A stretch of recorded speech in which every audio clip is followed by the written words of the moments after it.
दया आया, मेरा कितना प्यारा नन्हा सा बालक है। गोद में उठा लिया, उठा करके बैठाया और बैठा करके पूछा, बेटा आपको सबसे ज्यादा प्रिय कौन है, आप सबसे ज्यादा प्रेम किसे करते हैं? तभी प्रहलाद जी क्या कहते हैं? प्रहलाद जी बोले हैं, प्रहलाद दानु सूच्यताम तात स्वधीतम किश्चिदुत्तरम। कहते हैं प्रभु अपने पिता से कहते हैं, प्रहलाद जी बोले कि मुझे तो इस संसार में सबसे अधिक प्रिय एक ही है। कहा कौन? तो फिर वो नौधा भक्ति का वर्णन करते हैं। किसके सामने? दैत्यराज हिरण्यकश्यपु के सामने, अपने पिता के सामने। कहते हैं, श्रवणं कीर्तनं विष्णु स्मरणं पादसेवनम् अर्चनं वन्दनं दास्यं सख्यमात्मनिवेदनम्। भगवान विष्णु की नौधा भक्ति को जब प्रकट करते हैं तो राजा दैत्यराज डांटते हुए गुरु के पुत्रों को डांटा और गुरु को भी डांटा। ये तुमने क्या पढ़ाया है? मेरे शत्रु का गुणगान गवा रहे हो मेरे सामने।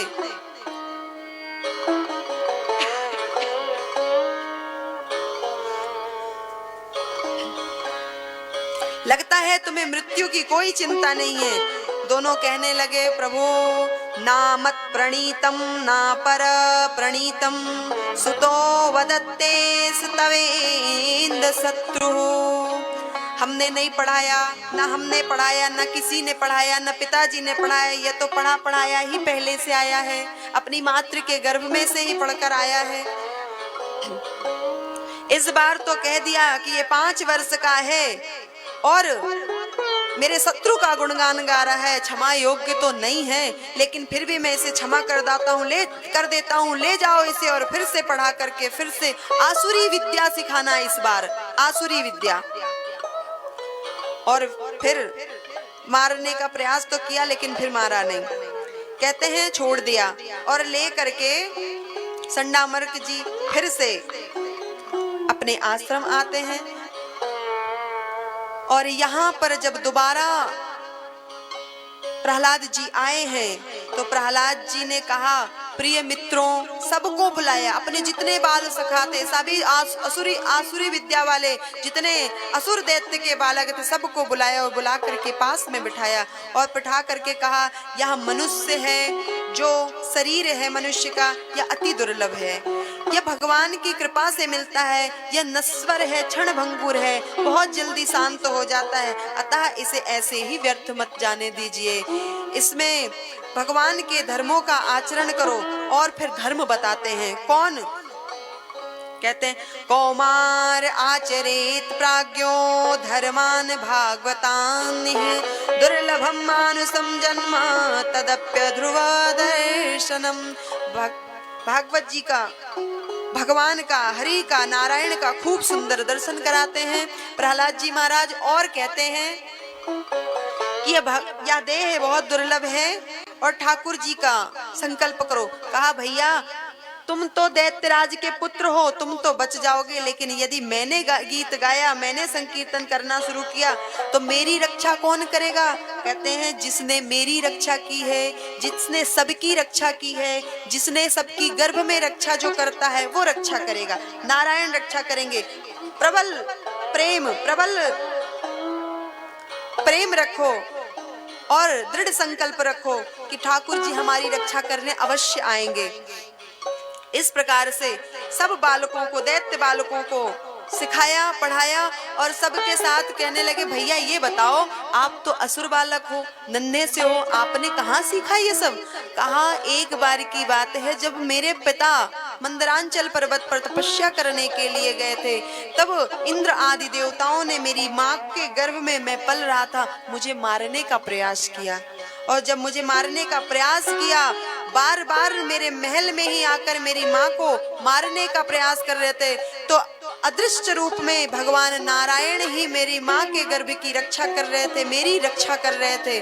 जब वो तीर चलाते थे तो भगवान विष्णु का हाथ अदृश्य रूप से आता था और तीर वापस लौट जाता था। जब इंद्र आदि देवता जब असफल हो गए इंद्र जी, तब इंद्र ने कयादु को रात में सोते समय सुप्त अवस्था में उठाया और स्वर्ग को लेकर चले। मार्ग में मध्य में मिल गए नारद जी। नारद जी महाराज ने कहा कि नारद जी महाराज ने इंद्र को समझाया कि गर्भवती स्त्री को मारना, गर्भ का पात करना सबसे बड़ा पाप है। इसका प्रायश्चित वेदों में, शास्त्रों में कहीं नहीं दिया गया है। गर्भ में पलने वाला जो बालक है उसको मारना सबसे बड़ा जघन्य पाप है। इंद्र को समझ में आया, इंद्र ने छोड़ दिया। माता कयादु को देवर्षि नारद साथ में लेते हैं और कहते हैं कि जब तक आपके पति हिरण्यकश्यपु तपस्या करके वापस नहीं आते तब तक आप मेरे यहाँ मेरे पास चलो, मैं आपको अपने साथ रखूंगा। और जब तक आप नहीं चाहेंगी, आपकी इच्छा नहीं होगी, आपके पति वापस लौट कर नहीं आएंगे, तब तक आप नहीं चाहेंगी, तब तक प्रहलाद का, आपके बालक का जन्म नहीं होगा। इस प्रकार जब मैया को लेकर के नारद जी गए और नारद जी ने खूब प्रवचन, खूब हरि नाम संकीर्तन, खूब ज्ञान, खूब उपदेश दिया और मातृगर्भ में ही मैंने सब श्रवण किया और मातृगर्भ में श्रवण करते ही मुझे ज्ञान प्राप्त हुआ। वही ज्ञान मैं आप सबको दे रहा हूँ और झूम झूम कर सबके साथ गाने लगे। थोड़ा सा हरि नाम नहीं तो जीना क्या, हरि नाम नहीं तो जीना क्या, हरि नाम नहीं तो जीना क्या, हरि नाम नहीं तो जीना क्या। अमृत है हरि नाम जगत में, अमृत है हरि नाम जगत में, इस छोड़ विष विष पीना क्या, हरि नाम नहीं तो जीना क्या, हरि नाम नहीं तो जीना क्या।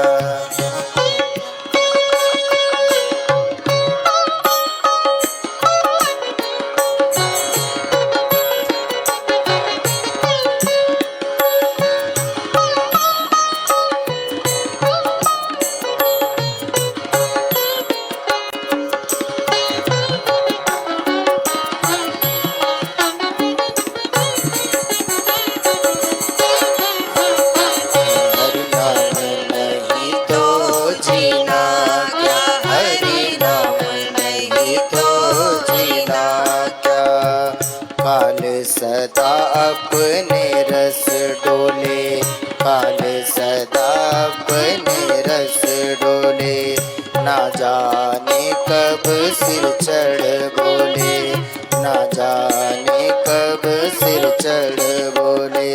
हरि का नाम जपोने से बासर, हरि का नाम जपोने से बासर, इसमें वर्ष महीना क्या, हरि नाम नहीं तो जीना क्या, हरि नाम नहीं तो जीना क्या। अमृत है हरि नाम जगत में, अमृत है हरि नाम जगत में, इस छोड़ विष विष पीना क्या, हरि नाम नहीं तो जीना क्या, हरि नाम नहीं तो जीना क्या, हरि नाम नहीं तो जीना क्या, हरि नाम नहीं तो जीना क्या, हरि नाम नहीं तो जीना क्या। हरि नाम नहीं तो जीना क्या। नारद जी महाराज दर्शन करा रहे हैं युधिष्ठिर को कि नारद प्रहलाद झूम झूम कर विद्यालय में गा रहे थे और आवाज कहां तक पहुंची, जहां दैत्यराज का महल था। कैसे? कहते हैं जब पहुंची आवाज, श्रुत्वा तद प्रियम दैत्यो सुसहम तनयानयम कोपावेश चलद गात्रा पुत्रम हन्तुमदो दधे। जब कान में आवाज पहुंची हिरण्यकश्यपु के, हिरण्यकश्यपु तमतमाता हुआ, वहां से आया, देखा तो दैत्यों के सभी बालक और संडामर्क के सभी शिष्य, स्वयं गुरु संडामर्क भी झूम झूम कर नाच नाच कर गा रहे थे, हरि नाम नहीं तो जीना क्या, हरि नाम नहीं तो जीना क्या। और क्रोध से कांपने लगा। क्रोध से कांपते ही दैत्य ने आज्ञा दी, तुरंत जाओ और अपने सैनिकों से कहा, प्रहलाद को पकड़ो और पकड़ करके मेरे पास लेकर आओ। प्रहलाद को पकड़ा और पकड़ करके जब साथ में लाए, तब कहा, हे दुर्विनीत मदान्ध मत्न कुल भेद कराधम अस्तभम मत्वा सनोदभूतम नेस्यैत्वा दयमक्षयम्। अरे मूढ़, तू सच में ढीठ है, तुझे मेरी बात समझ में नहीं आती। मैंने कितनी बार तुझे समझाया है कि मेरे सामने मेरे शत्रु का गुणगान मत गाया कर, मेरे शत्रु के सामने मेरे शत्रु का गुणगान, हरि नाम संकीर्तन मत किया कर। हिरण्यकश्यपु ने कहा, अच्छा तू मेरी बात मानेगा, हरि हरि करता रहता है हर वक्त, कहाँ है तेरा हरि? तब प्रहलाद जी कहते हैं, मैं आपको उत्तर देता हूँ कि हरि कहाँ नहीं है, किस जगह पर नहीं है। तभी एक खंबा है और खंबे को देख करके हिरण्यकश्यपु पूछता है, क्या भगवान इस खंबे में है? प्रहलाद जी महाराज कहते हैं, हाँ मेरा ठाकुर उस खंबे में है। इस प्रकार से जब कहा कि हाँ मेरा ठाकुर इस खंबे में है, तब उसको इतना क्रोध आया, इतना क्रोध आया, स्तब्धम तथा ताड़ीवला स्वमुष्टिका, उसने अपने मुष्टिका से इतनी जोर से प्रहार किया, इतनी जोर से प्रहार किया कि एक घूंसे में ही खंभा विदीर्ण हो गया और खंभा फटते ही भगवान नरसिंह का अवतार हो गया। बोल नरसिंह भगवान की जय हो। नरसिंह भगवान जन्म लेते, अवतार लेते हैं, लोग व्याकुल हो जाते हैं, आकाश में अंधेरा सा छा जाता है, दिग्गज कांपने लगते हैं, धरती हिलने लगती है, पर्वत टूटने लगते हैं, समुद्र की लहरें इतनी जोर जोर से उफान मारती हैं जैसे प्रलयंकारी दृश्य उत्पन्न हो गया है। मन विकल होने लगता है, ब्रह्मांड मानो फूटने सा, ऐसा लगता है मानो ब्रह्मांड पूरा फूट जाएगा। प्रतिध्वनि से शब्द की गूंज इतनी तेज बढ़ रही थी कि भगवान वैकुंठनाथ नरसिंह की जीवा लपलपा रही थी और स्वयं वो सामने देख रहे थे क्रोध से और उद्ध हो करके। क्या कहते हैं? कराल दष्टम करवाल चंचला छुरांत जिह्वम भ्रिकुटी मुखोल्वर्णं स्तब्ध वोर्ध कर्णं गिरी कंदरः राद्भुतं व्यात्याशनाशम् अनोभीदभीषणम्। भयंकर दाढ़े, तलवार के समान धारदार जीवा, भ्रिकुटी से भयंकर मुख, भ्रिकुटी से भी ज्यादा भयंकर समान मुख है भगवान का, नृसिंह भगवान का। कितना भयावह रूप ठाकुर जी ने यहाँ पर अपने भक्त के लिए धारण किया है। और खूब लंबी लंबी श्वासें खींच रहे हैं, थोड़ी सिंह के समान, हाथ पांव पंजे सब सिंह के समान है। मुख सिंह का है, शरीर नर का है। भगवान ने नृसिंह अवतार लिया, ना पशु है और ना मनुष्य।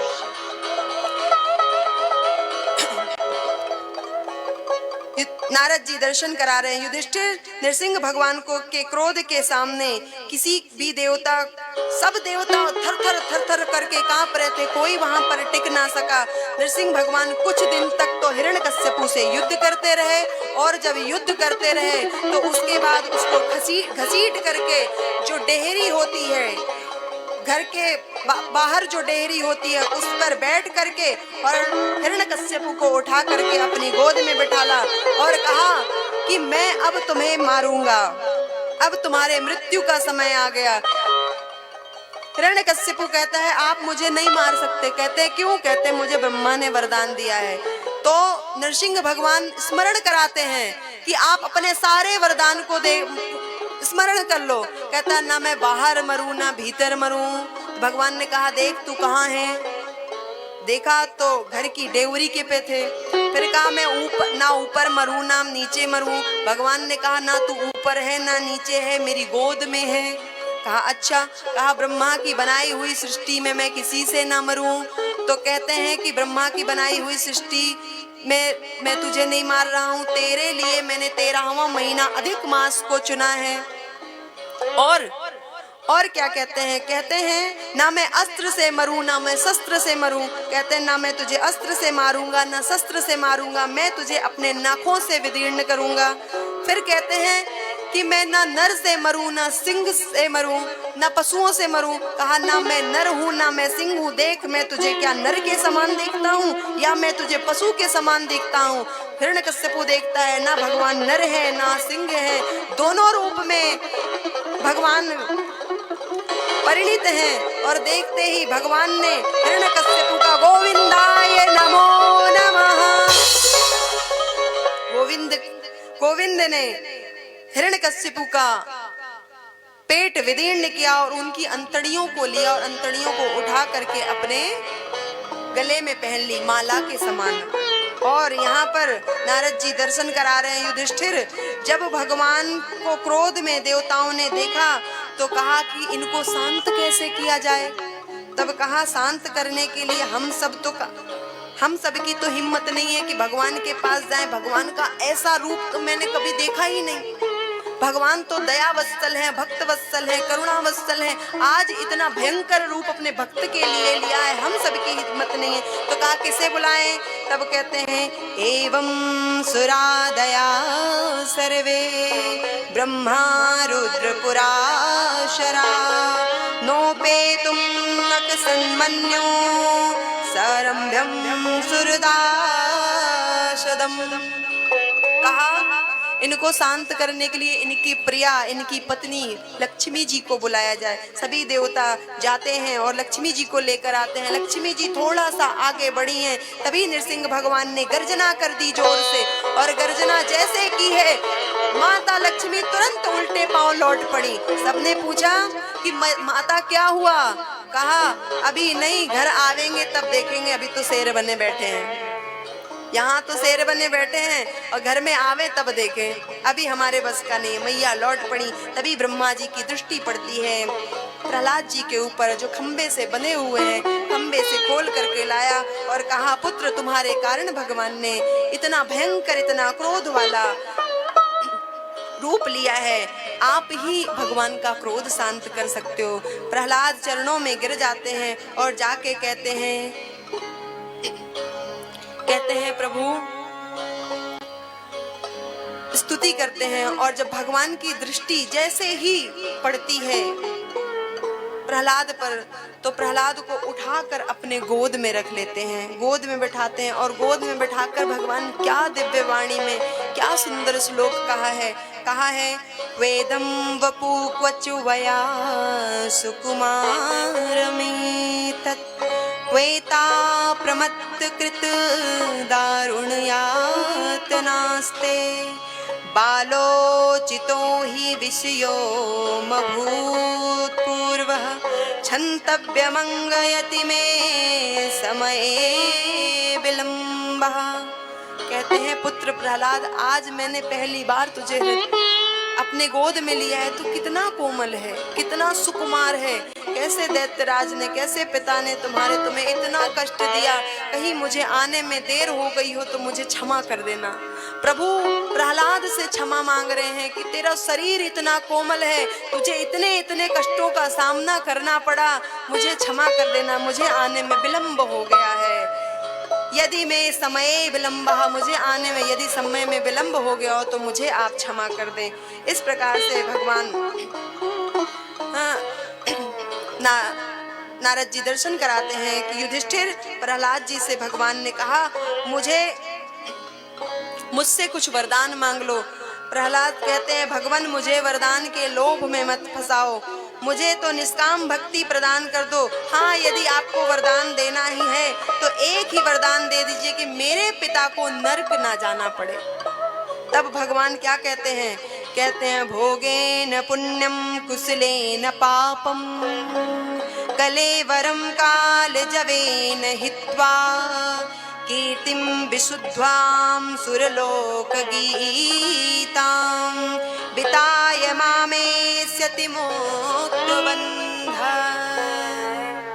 कहते हैं भोग से पुण्य और धर्म से पाप का क्षय करके दिव्य कीर्ति प्राप्त कर मुक्त बंध मेरे समीप आ जाओ। और जो तुम्हारे पिता हैं तुम जैसा पुत्र जिस कुल में जन्म ले ले, वहाँ के 3 पूर्वज तो अपने आप स्वयं तर जाते हैं, फिर आपके पिता को नरक जाने की क्या जरूरत है? वो अपने कष्टों को भोग करके मेरे धाम को जा चुके हैं। यहाँ भगवान ने बड़ी सुंदर यहाँ प्रहलाद चरित्र को गाया है। और आगे दर्शन कराते हैं सुखदेव जी। भगवान यहाँ दर्शन कराते हैं। समय की बड़ी अभाव है और आज मुझे कृष्ण जन्म तक पहुँचना है, तो हम सब भागवत को, वैसे भी हम मध्यम वक्ता हैं, मूल वक्ता हमारे उत्तम वक्ता तो हमारे यहाँ बैठे हुए हैं जो कथा को विस्तार रूप से पूर्ण कर रहे हैं। हम संक्षेप से आगे छूते हुए कृष्ण के चरित्रों का स्पर्श करते हुए आगे बढ़ते हैं। सनातन धर्म का आगे सुंदर वर्णन आया है, वर्ण धर्म, मोक्ष धर्म आदि को बताया गया है। आगे मनवंतर की कथा आती है, गजेंद्र मोक्ष की कथा आती है। कहते हैं जब तक इंसान के मन की भ्रांति ना शांत हो तब तक भगवान की प्राप्ति नहीं हो सकती। और समुद्र मंथन की बड़ी सुंदर कथा आई है। भगवान मोहिनी अवतार लिए हैं, बामन भगवान का अवतार हुआ है। बोल बामन भगवान की जय।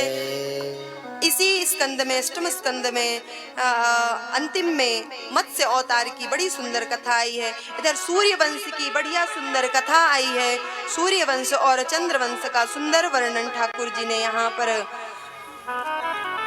व्यास जी ने यहाँ पर कराया है। सूर्यवंश और चंद्रवंश में आगे की कथा में श्री सुखदेव जी संक्षेप में सुना रहे हैं। कहते हैं सूर्यवंश की कथा तो 100 वर्ष में भी पूरी नहीं हो सकती, और जो 9 दिन की नवान होता है उसमें भी भगवान राम की कथा पूर्ण नहीं हो सकती। इसलिए प्रणाम करते हुए सूर्यवंश को भगवान राम का जन्म हुआ और भगवान राम के ही छोटे भाई भरत, लक्ष्मण, शत्रुघ्न आदि भगवान के अंश रूप में आए। सुखदेव जी दर्शन कराते हैं कि प्रभु अब चंद्रवंश का ही वर्णन इसी में हम करते हैं।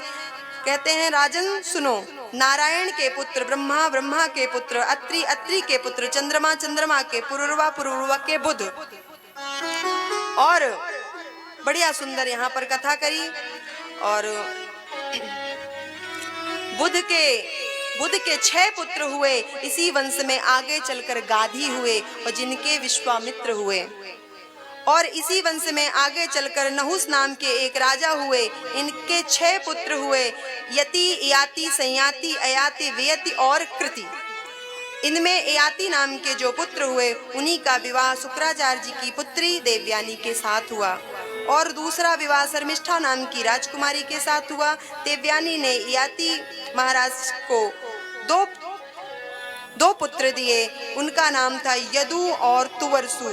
इन्हीं यदु महाराज से यदुवंश चला और इन्हीं यदुवंश में मेरे गोविंद का प्राकट्य हुआ। मेरे गोविंद का प्राकट्य हुआ। शर्मिष्ठा से 3 पुत्र हुए, तुरहु, अनु और पुरु से पुरु वंश चला, जिनमें दुष्यंत, शकुंतला, भरत, राजा रंतिदेव आदि कुरुक्षेत्र की शाखाएं भी यहाँ से ही आगे चली हैं। श्री सुखदेव जी महाराज दर्शन कराते हैं यदु जी के वंश में आगे एक देवमीड़ नाम के राजा हुए। इन्हीं की 2 पत्नियां थीं। एक पत्नी के 2 पुत्र हुए, अर्जन्य और पर्जन्य। अर्जन और पर्जन्य के ही 9 नंद हुए, 9 पुत्र हुए, और 9 पुत्र में से एक हैं हमारे नंद बाबा। इनमें से एक हमारे नंद बाबा कहलाए हैं। दूसरी पत्नी से सूरसेन महाराज हुए और इनके वसुदेव जी महाराज का प्राकट्य हुआ। और इन्हीं वसुदेव जी के से देवकी मैया का विवाह संपन्न कराया। सुखदेव जी दर्शन कराते हैं। राजन, वसुदेव जी की 7 पत्नी थी। कौन कौन? पौरवी, रोहिणी, भद्रा, मदिरा, रोचनाइला, देवकी प्रमुखा सन्य पत्न्या नंदक दुंदुभे। कहते हैं एक श्लोक में सारी कथा कह दी। क्या कहते हैं? इन्हीं 7 पत्नी में से वसुदेव जी की देवकी नाम की जो पत्नी थी वो प्रमुख है, और इन्हीं के गर्भ से भगवान का जन्म हुआ। और एक श्लोक में कथा पूरी की। कैसे? पृथिव्याम सावै गुरु भरम छपयन् कुरुणामन्ता समुत्थ कलिना युधि भूपचम्बः दृष्ट्या विद्य विजय जयमुद्दिघोष्य प्रोचैद्यवाय चापरम समगास्वधाम। कहा महाराज, इन्हीं में भगवान जन्म लिए, और गोकुल में जन्म लेकर के तुरंत भगवान मथुरा में जन्म लिए और तुरंत भगवान गोकुल गए नंद बाबा के यहाँ। वहां पर रास जैसी सुंदर लीलाएं की, गोवर्धन धारण जैसी सुंदर लीलाएं की, और वापस आकर के मथुरा में कंस का उद्धार किया, और द्वारिका में जाकर के भगवान सभी लीलाओं को संपन्न करते हुए स्वधाम को चले गए। बोल श्री कृष्ण गोविंद भगवान की जय हो। एक ही श्लोक में पूरे चंद्रवंश की कथा सुना दी। अच्छा बताओ, कथा तो हो गई, चंद्रवंश की कथा, भगवान कृष्ण का जन्म भी होगा, लीला भी कर दी, स्वधाम भी चले गए। अब क्यों बैठे हैं? जब ऐसा देखा परीक्षित जी ने, तो परीक्षित जी व्याकुलता से विह्वल हो गए और प्रश्न करने लगे, मुझे भगवान का विस्तार से, आपने सभी कथाएं मुझे विस्तार से सुनाई हैं, मुझे भगवान की कथा विस्तार से करो। कहा ठीक है। ये होती है प्रपन्नता देखना, जिज्ञासा देखना। सुखदेव जी ने जिज्ञासा देखा, पिपासु है, खूब पिपासु है, और जब देख लिया कि भगवत भक्ति निष्ठा पूर्ण से परिपूर्ण भरा हुआ है, तब कहते हैं कि ठीक है, अब जल आदि कुछ ग्रहण तो कर लो, 4 दिन से लगातार कथा सुन रहे। तो कहते हैं प्रभु मुझे प्यास नहीं लगी। मैं ये नहीं कहता कि मैं प्यास को जीत कर बैठा हूँ, भूख को जीत कर बैठा हूँ। भूख और प्यास के कारण ही मैंने ब्राह्मण का अपमान कर दिया, आज उसी का अभिशाप लगा है, मैं यहाँ बैठा हूँ। लेकिन आपने इतनी माधुर्यमयी कथा को वर्णन किया, सुनाया, श्रवण कराया, मेरी भूख और प्यास से पूरी तृप्ति हो गई है, मुझे आगे की कथा सुनाइए। कहा कथितो वंश विस्तारो। तो सुखदेव जी दर्शन करा रहे हैं। वसुदेव गृहे साक्षात् भगवान पुरुषः परा जनिष्यते तत्प्रीत्यार्थं संभवं तु सुरस्त्रियः। कहा वसुदेव गृहे साक्षात भगवान पुरुषः परा। भगवान वसुदेव के घर में साक्षात भगवान ही जन्मे हैं। किसी ने प्रश्न कर दिया कि भैया आप घर में कैसे कह सकते हैं? कहते हैं क्यों? कहते हैं कि भगवान तो कारागार में जन्म लिए थे, फिर घर कैसे? तो कहते हैं गृहिणी गृहमुच्यताम, ईंट और पत्थर से बने हुए घर को घर नहीं कहते। जहां साथ में अपनी पत्नी खड़ी है, जहां साथ में हमारी गृहिणी खड़ी है, वही घर कहलाता है। बड़ी सुंदर यहाँ पर कथा आई है। और जब आगे की कथा सूत जी दर्शन, सुखदेव भगवान दर्शन करा रहे हैं, सूत जी 88,000 ऋषियों को दर्शन करा रहे हैं, तब यहाँ दसम स्कंद का प्रारंभ होता है। दसम स्कंद के प्रारंभ में एक बार पृथ्वी व्याकुलित होकर के, पीड़ित होकर के, जब पाप इतना बढ़ गया तो ब्रह्मा जी के पास गई। ब्रह्मा जी लेकर के पृथ्वी मैया को गौ रूप में सभी देवताओं के साथ नारायण के पास पहुंचे, और नारायण के पास पहुंचे तभी कह दिया कि प्रभु रक्षा करो। तब भगवान कहते हैं,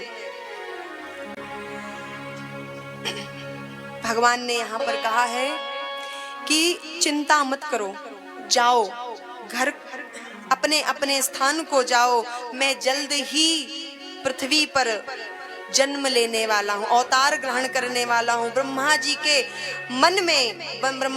मन में प्रेरणा दे दी। ब्रह्मा जी गए, सभी देवताओं को शांत किया, पृथ्वी को स्वस्थ किया, और जाकर के देवताओं से कहा कि भगवान जन्म लेने वाले हैं, इसलिए आप लोग इतना निश्चिंत मत हो जाओ। आप सब भी अपने अपने पत्नी परिवार के साथ जा करके ब्रज भूमि में सब लोग पहले से ही अवतार ग्रहण कर लो।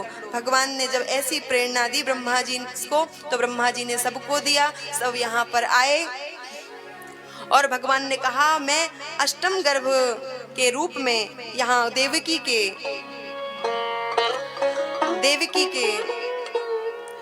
गर्भ में आऊंगा। भगवान ने ऐसी प्रेरणा दी। यहाँ बड़ी सुंदर कथा आती है कि देवकी का जो विवाह है वो कंस ने ही करवाया था। कंस ने करवाया देवकी का विवाह। कंस बहुत पापी था। कंस ने सोचा थोड़ा सा माया जाल रचना चाहिए। जब उसने अपनी माया जाल को रचा, तब जब सुंदर विवाह किया तो देखा कि सारी प्रजा कंस को समझ रही थी कि मैं बहुत क्रूर समझता था कंस को, लेकिन ये तो बड़ा दयालु है, ये बड़ा दयालु है। तो कंस ने जब देखा कि मेरी प्रजा का भाव मुझ में उत्पन्न हो रहा है,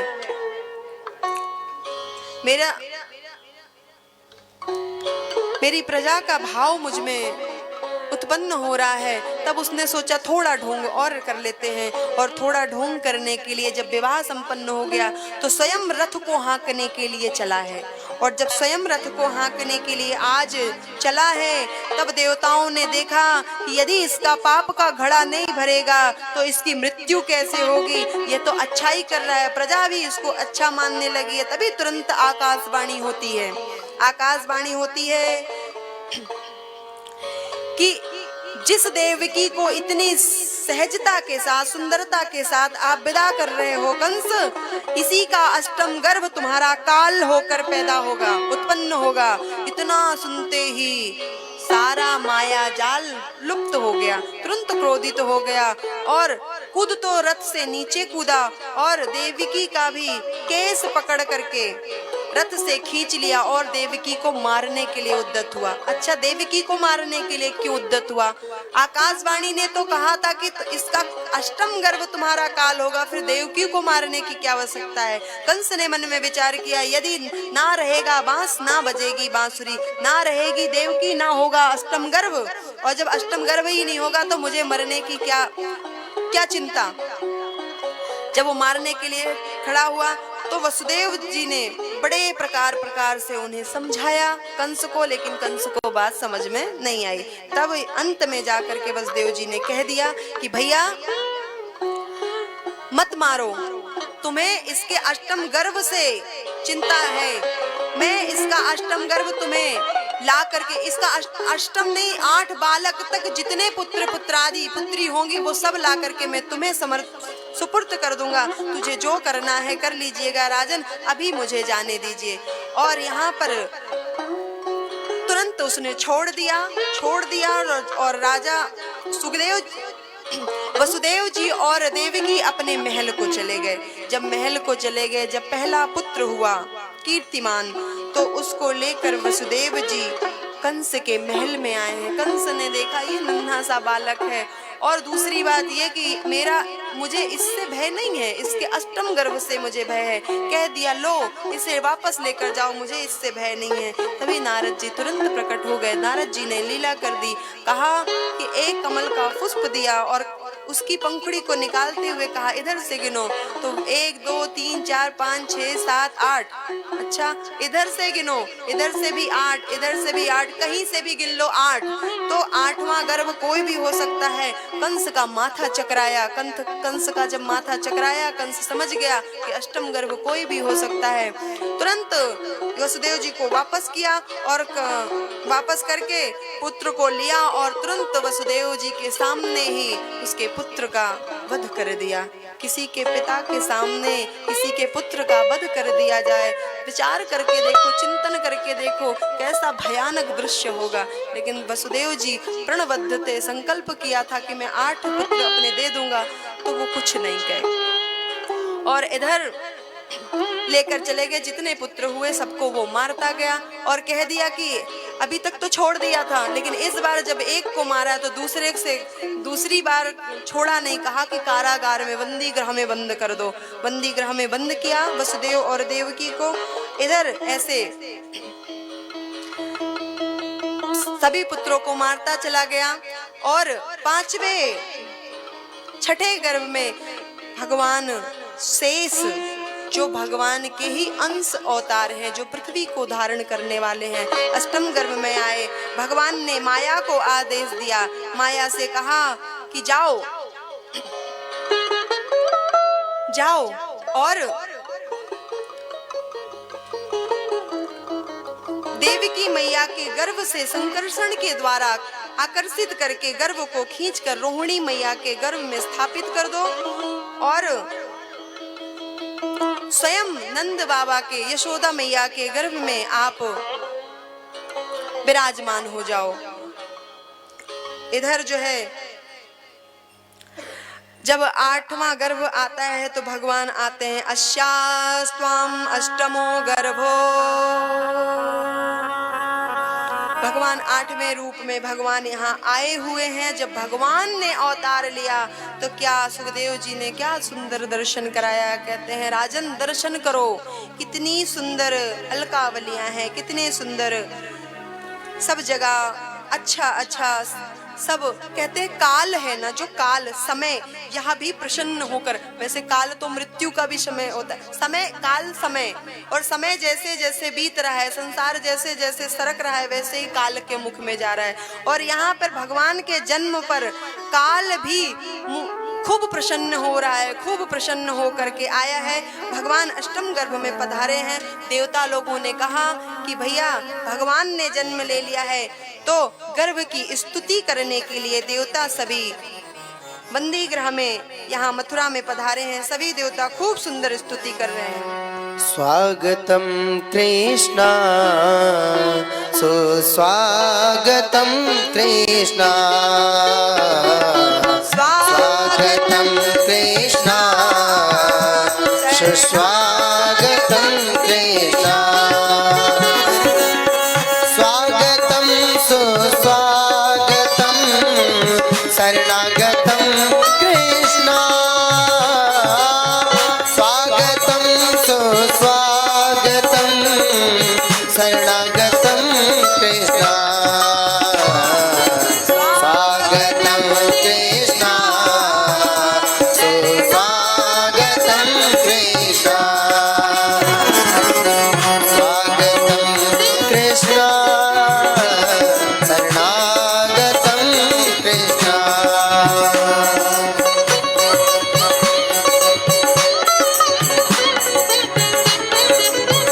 बोलो बाल कृष्ण लाल की जय हो।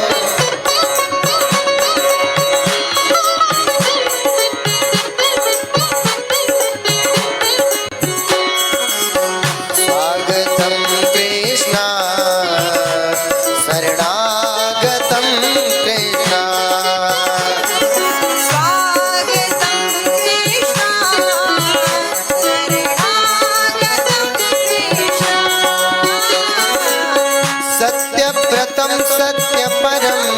सत्यम सत्यस्य योनिं निहितं च सत्ये सत्यस्य सत्यमृत सत्यनेत्रं सत्यात्मकं त्वां शरणं प्रपन्ना सत्यात्मकं त्वां शरणं प्रपन्ना स्वागतं सुस्वागतं शरणागतं कृष्णा स्वागतं सुस्वागतं शरणागतं कृष्णा स्वागतं कृष्णा सुस्वागतं कृष्णा स्वागतं कृष्णा शरणागतं कृष्णा शरणागतं कृष्णा शरणागतं कृष्णा शरणागतं कृष्णा।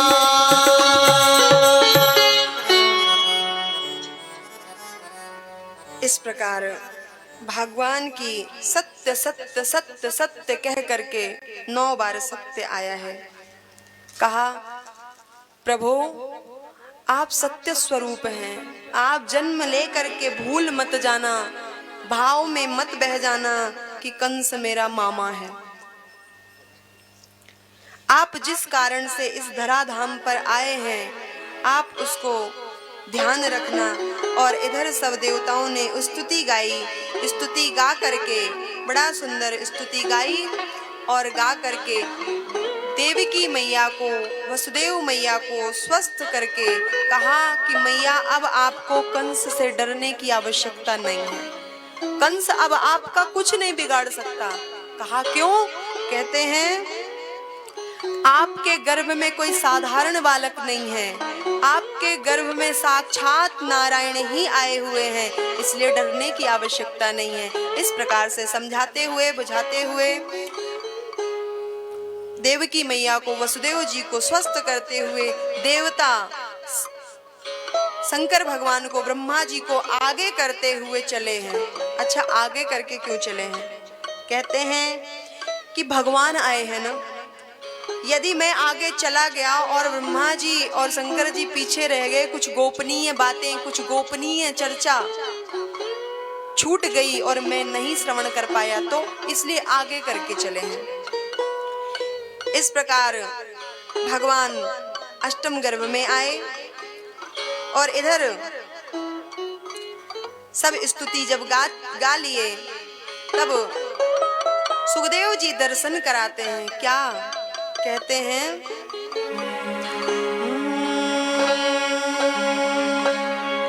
भाद्रे मासे सितो पक्षे ह्यष्टम्यां बुधवासरे रोहिण्यां हर्षणे योगे निशीथे समजायते।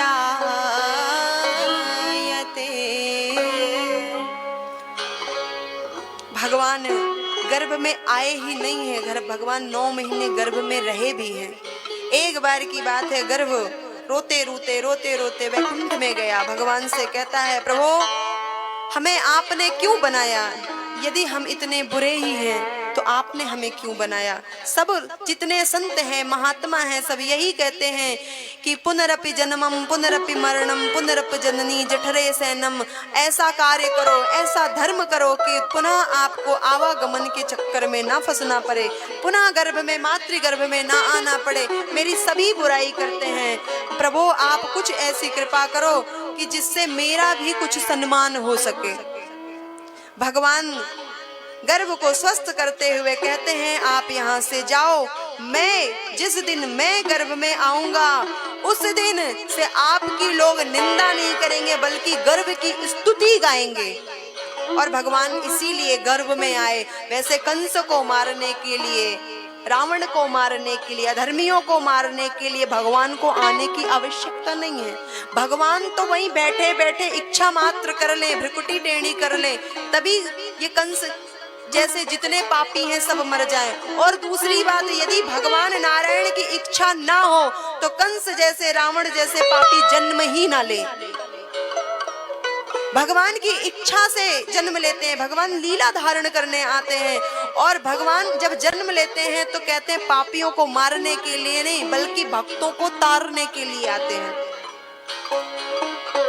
भक्तों पर कृपा करने के लिए आते हैं। क्योंकि पापियों को मारना भगवान की इच्छा से हो सकता है, भगवान के संकल्प मात्र से हो सकता है, लेकिन सबरी माता जो बैठ करके वन में पूरे जीवन निकाल दिया ठाकुर जी को आने की प्रतीक्षा में, ठाकुर जी आएंगे, कब मेरे राम आएंगे, कब मेरे प्रभु आएंगे, कब मेरे प्रभु आएंगे। भगवान इच्छा मात्र से, संकल्प मात्र से नहीं पूरा कर सकते।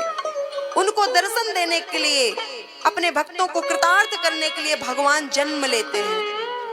यहाँ बड़ा सुंदर जन्म भगवान जी का अवतार हुआ है।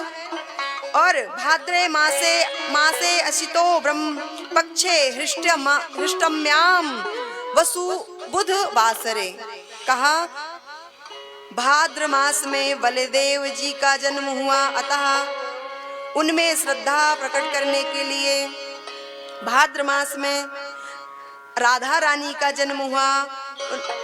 और भाद्र मास में ही भगवान ने भी जन्म लिया। अष्टयाम, अष्टमी पक्ष का मध्य दिन है, सभी पक्षों का मध्यमस्त पक्षपात रहित है। और भगवान ने यहाँ पर अभी तक गर्भ स्तुति हुई, और यहाँ अष्टमी की तिथि है और भगवान का जन्म हुआ है, बुधवासर है। बुध चंद्र पुत्र है, किसी के पुत्र से मेरे प्रेम पर उसके पिता की संतुष्टि होती है। इसी प्रकार से भगवान, अष्टमी का दिन है, दिन बुधवार है, अष्टमी तिथि है और भगवान का यहाँ पर प्राकट्य हुआ है। बोल बाल कृष्ण लाल की जय, गोविंद लाल की जय हो। भगवान का जब जन्म हुआ, अभी बधाई गाएंगे, थोड़ा सा और समय की अभाव है। भगवान का जब जन्म हुआ, भगवान चतुर्भुज रूप में यहाँ जन्म लिए हैं, नन्हे से हैं पर चतुर्भुज रूप में हैं। भगवान ने कहा, देवकी को स्वस्थ किया और वसुदेव जी से कहा कि सब तरीके से कहा अब चिंता करने की आवश्यकता नहीं, अब सारा भार कष्ट दूर हो जाएगा, अब मैंने अवतार ले लिया है। कहा कि अभी मैं इस रूप में हूँ और कंस से शोर ना करें। भगवान ने जन्म लेकर के रोया नहीं है। भगवान ने कहा मामा कंस जाग गया तो लेने का देना पड़ जाएगा, इसलिए भगवान जब रोए नहीं है तो अभी आप लोग भी थोड़ी देर और शांति बनाए रखें, बस भगवान की बधाई होने ही वाली है। यहाँ भगवान ने जब जन्म लिया तो वसुदेव जी से कहा मुझे ले जा करके वहाँ गोकुल में नंद बाबा के महल में मुझे छोड़ आइए, वहाँ कन्या ने जन्म लिया है, कन्या को उठा कर लाइए। और जब कन्या को उठा करके वसुदेव जी यहाँ लाए हैं, वहाँ गोकुल में छोड़ कर आए हैं। समय का अभाव है, बड़ी तीव्रता के साथ हम आगे बढ़ेंगे।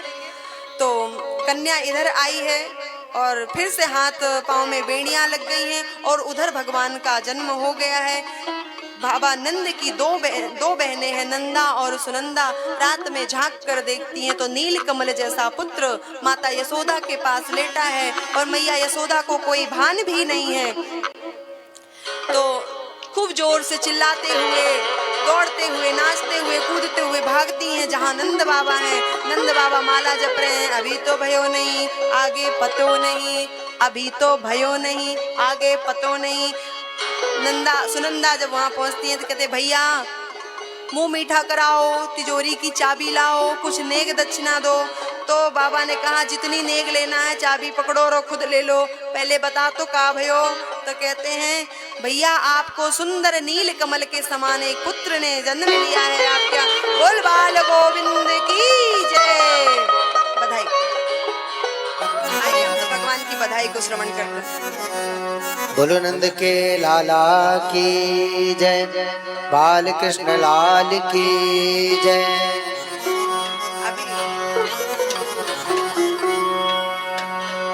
देन चहे करतार जिन्हें सुख, सो तो रहीम टरे नहीं टारे।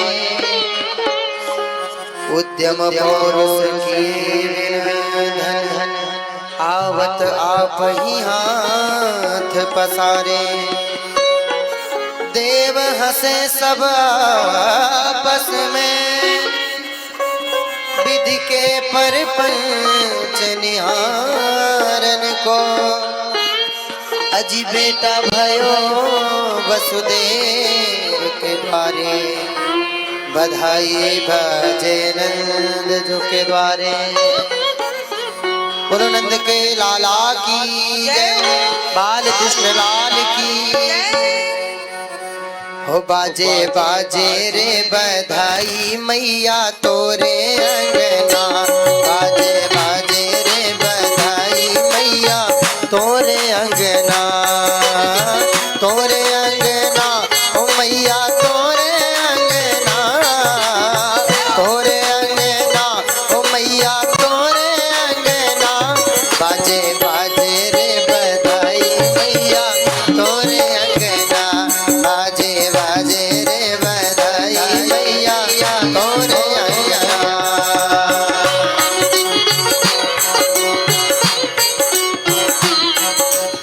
बोलो बाल कृष्ण लाल की जय हो।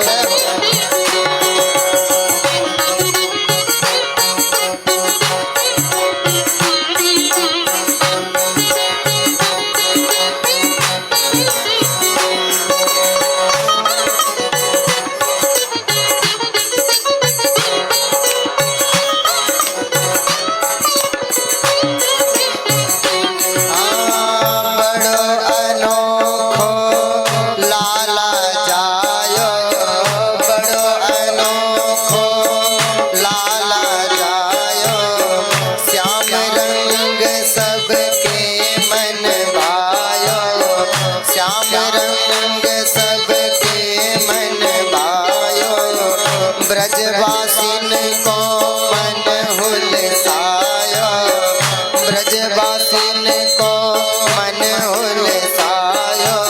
उमंग उमंग सब चले जय हो, घर बांध बंदना।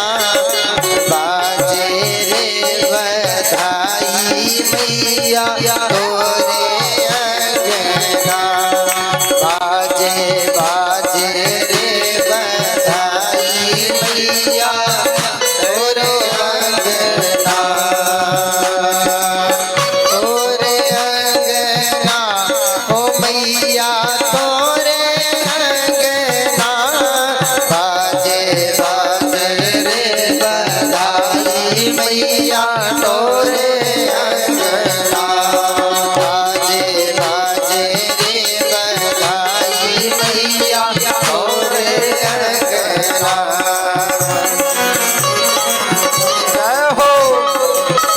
नंद के लाला की हरि बोल।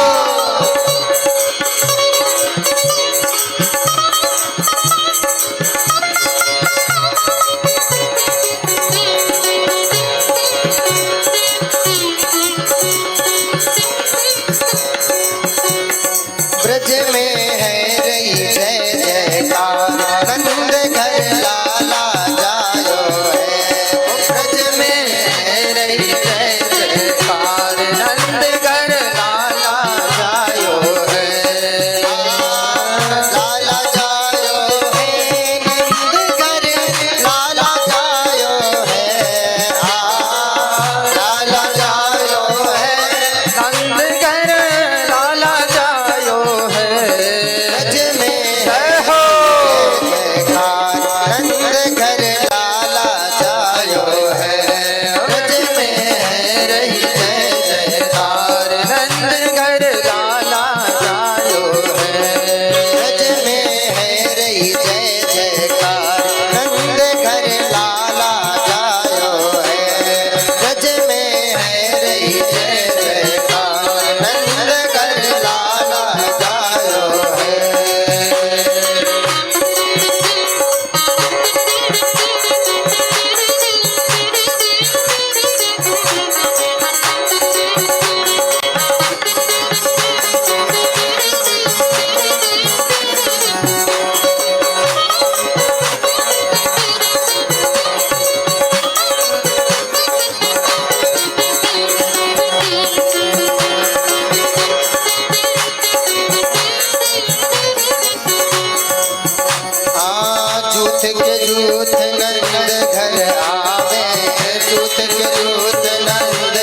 ऐसो अद्भुत सुत तो काहू और न जायो है। ऐसो अद्भुत सुत तो काहू और न जायो है। ब्रज में है रही जय जयकार नंद घर लाला गायो है। ब्रज में है रही जय जयकार नंद घर लाला गायो है। ब्रज में है रही जय जयकार नंद घर लाला गायो है। नंद घर लाला गायो है।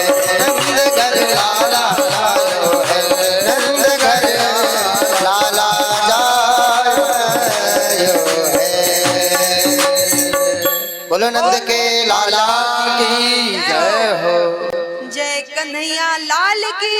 नंद के आनंद भयो जय कन्हैया लाल की। नंद के आनंद भयो जय कन्हैया लाल की। कन्हैया लाल की जय होवे गोपाल की। कन्हैया लाल की जय होवे गोपाल की। नंद के आनंद भयो जय कन्हैया लाल की। नंद के आनंद भयो जय कन्हैया लाल की। जय कन्हैया लाल की जय बोलो गोपाल की। जय कन्हैया लाल की जय बोलो गोपाल की। जय कन्हैया लाल की जय बोलो गोपाल की। जय कन्हैया लाल की जय बोलो गोपाल की। नंद के आनंद भय जय कन्हैया लाल की। नंद के आनंद भय जय कन्हैया लाल की।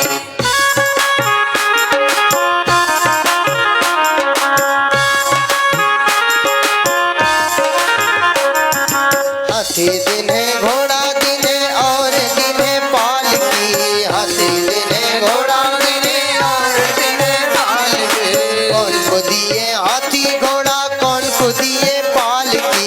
कौन को दिए हाथी घोड़ा कौन को दिए पालकी। ज्वालन को हाथी घोड़ा बूढ़न को पालकी। ज्वालन को हाथी घोड़ा बूढ़न को पालकी। नंद के आनंद भय जय कन्हैया लाल की। नंद के आनंद भय जय कन्हैया लाल की। नंद के आनंद भय जय कन्हैया लाल की। नंद के आनंद भय जय कन्हैया लाल की। नंद के आनंद भय जय कन्हैया लाल की। नंद के आनंद भय जय कन्हैया लाल की। नंद के आनंद भय जय कन्हैया लाल की। नंद के आनंद भयो जय कन्हैया लाल की। जय कन्हैया लाल की जय बोलो गोपाल की। जय कन्हैया लाल की जय बोलो गोपाल की। जय कन्हैया लाल की जय बोलो गोपाल की। जय कन्हैया लाल की जय बोलो गोपाल की। नंद के आनंद भय जय कन्हैया लाल की। नंद के आनंद भयो जय कन्हैया लाल की। नंद के आनंद भय जय कन्हैया लाल की। नंद के आनंद भयो जय कन्हैया लाल की। नंद के आनंद भय जय कन्हैया लाल की। नंद के आनंद भयो जय कन्हैया लाल की। जय कन्हैया लाल की जय बोलो गोपाल की। जय कन्हैया लाल की जय बोलो गोपाल की। नंद के आनंद भय जय कन्हैया लाल की। नंद के आनंद भयो जय कन्हैया लाल की। नंद के आनंद भय जय कन्हैया लाल की। नंद के आनंद भयो जय कन्हैया लाल की। नंद के आनंद भय जय कन्हैया लाल की जय कन्हैया लाल की। जय कन्हैया लाल की जय कन्हैया लाल की। बोल नंद के लाला की। जय हो।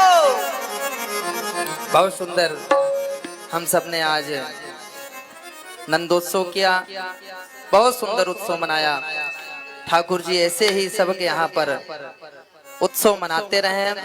यही ठाकुर जी से प्रार्थना है कि सबके घर में बराबर ही सुख शांति बनी रहे और ऐसे ही हर्षोल्लास के साथ में हम सब नंदोत्सव मनाते रहे।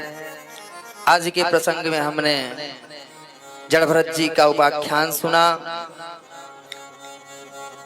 तात्पर्य कि व्यक्ति को मोह नहीं करना चाहिए। एक मोह के कारणे भरत धरी दो देह, तुलसी वे कैसे जिए जिनके बहुत स्नेह हैं। हमारे तो भैया बहुत रिश्तेदार हैं, पता नहीं कौन कौन है। इसलिए इसका तात्पर्य, कथा का तात्पर्य यही है कि हम सबको अपने मन को हटा करके ठाकुर जी के चरणों में लगाना है। इसके बाद में भगवान के नाम की महिमा बताई गई है अजामिलोपाख्यान के द्वारा। व्यक्ति कितना भी पाप करे, कितना भी बुरे कर्म करे, अगर एक बार भी हरेर नाम हरेर नाम हरेर नाम एव केवलम, अगर एक बार भी श्रद्धा से भाव से ठाकुर जी का नाम स्मरण कर ले तो उसका कल्याण हो जाता है। इसका तात्पर्य नहीं कि हम सब खूब पाप करते रहें और पाप करके भैया एक बार श्रीमन नारायण राधे राधे कर दे, छुट्टी मिल जाए। तात्पर्य है कि हमें पाप नहीं करना है, बुरे कर्म नहीं करना है, ठाकुर जी का स्मरण करते रहना है। और इसके बाद में आज हमने प्रहलाद चरित्र भी श्रवण किया।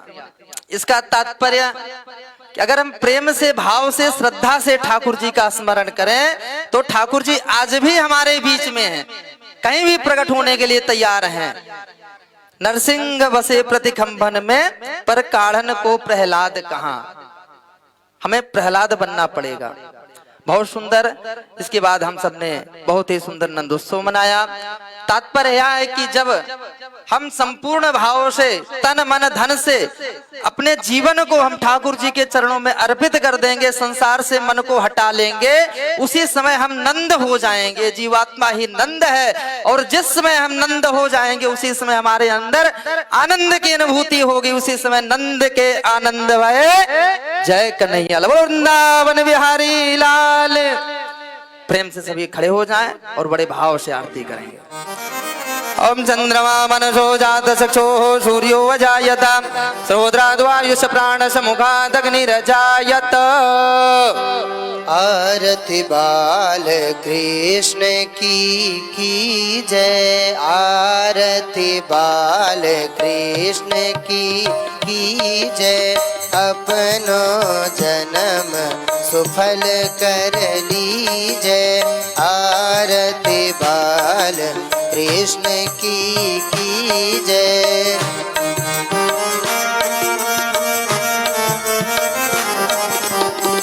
श्री यशोदा को परम दुलारो, बाबा की अखियन को तारो।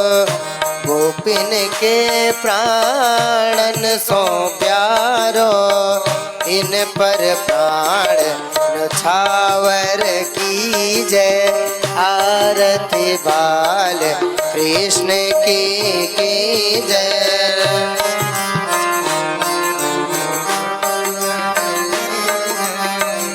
बलदाऊ को छोटो भैया, हनुमा कही कही बोलत मैया।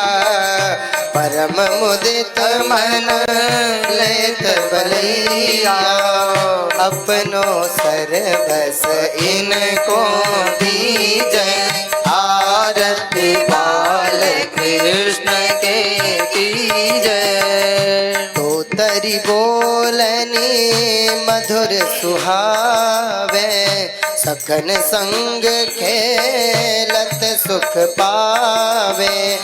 सोई स्वकृति जो इनको ध्यावे, अब इनको अपनो कर लीजय।